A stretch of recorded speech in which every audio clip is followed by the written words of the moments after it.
Je m'interroge ce jour sur la question du non-respect des conditions posées par les partenaires étrangers et la timide mobilisation des fonds dans le cadre du projet de reconstruction des régions du Nord-Ouest et du Sud-Ouest. À 8 mois de la clôture de la phase 1, les réalisations restent tributaires des partenaires techniques et financiers du Cameroun, ceux qui avaient promis, donné, accompagner le Cameroun dans la reconstruction de ces différentes régions, semblent rester silencieux. Je m'interroge ce jour sur cette affaire parce que rendu à la dernière session, tous ont mis les mains sur la tête, alors que les ONG observatrices de la situation abordent la question d'une reconstruction sur 70% des zones hautement sécurisées. Pour un budget global de 154 milliards de francs CFA, parce que le montant initial était de 89,5 milliards, le Cameroun a pu réunir à date 13 milliards de francs CFA, soit 8,9 milliards représentant la quote-part de l'État camerounais, 1,2 milliard au titre d'apport du secteur privé, 3 milliards du Japon et 400 millions de francs CFA du PNUD, Programme des Nations Unies pour le développement. Devant la timide mobilisation des fonds, le Cameroun a récemment entrepris de contracter un prêt de 21,155 milliards de francs CFA auprès de la Banque islamique de développement.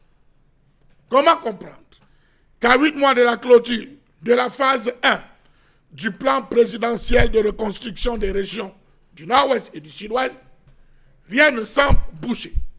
Une phase de relance qui théoriquement prendra fin le 31 décembre 2023. Comment comprendre que de tous les pays, amis et partenaires techniques et financiers, seul le Japon a apporté 3 milliards de francs CFA pour la reconstruction de ces deux régions? Comment comprendre que les promesses faites depuis 2019 par ses partenaires étrangers tardent à se concrétiser? Qu'est-ce qui bloque?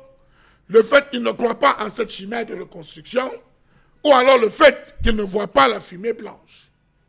En rappel, à la suite des déclarations du ministre français des Affaires étrangères en 2019, l'ambassadeur de France au Cameroun avait indiqué que son pays conditionnait le déblocage de ce financement à la pacification de ces deux régions. Il avait dit, je cite, « Avant de commencer la reconstruction, il va falloir que les régions soient pacifiées. Il va falloir que vous aboutissiez à un accord de paix entre les bandes armées et le gouvernement », avait affirmé Christophe Guilou au cours d'un entretien diffusé le 19 avril 2020 sur la télévision publique.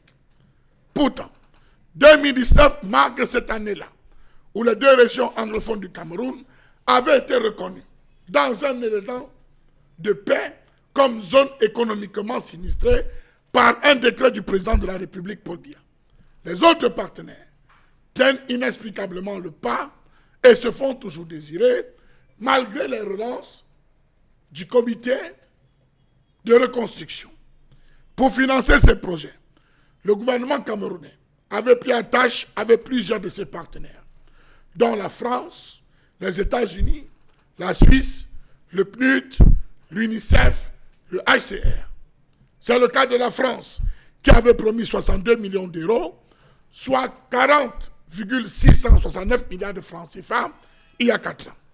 Rendu à ce jour, Paris ne donne, du moins, aucune information sur la mobilisation de cet argent. Les autorités camerounaises en charge du projet attendent pourtant impatiemment l'effectivité de ces promesses. N'ayons pas peur des mots. Le projet de reconstruction peine en effet à mobiliser les fonds pour financer la construction des infrastructures détruites par le conflit.